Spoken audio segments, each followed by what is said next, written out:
AVETSAH Aman KACHONSET JOUSE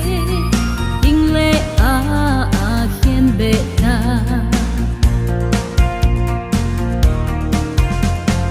Leng Jesu eingailut CHUNGA AVETSAH Aman KACHONSET JOUSE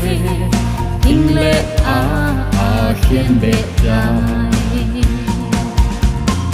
Kakipah lengpa Hibang loma ngailut Kakipah Eihuhhing Navahchoi JING TANGE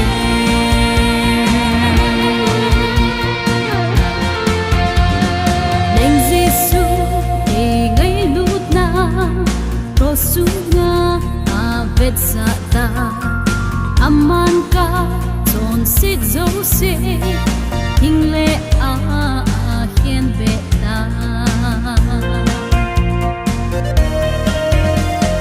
Leng Jesu eingailut CHUNGA AVETSAH Aman KACHONSET JOUSE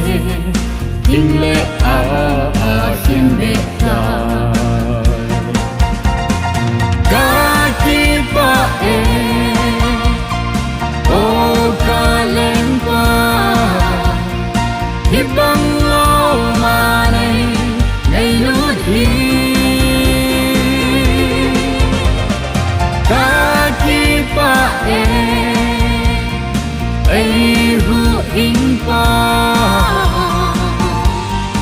Navahchoi JING TANGE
Hibang loma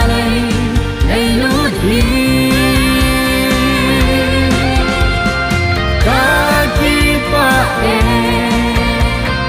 Eihuhhing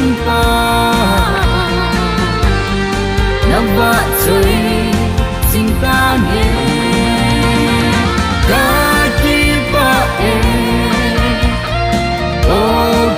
lengpa Hibang loma ngailut Kakipah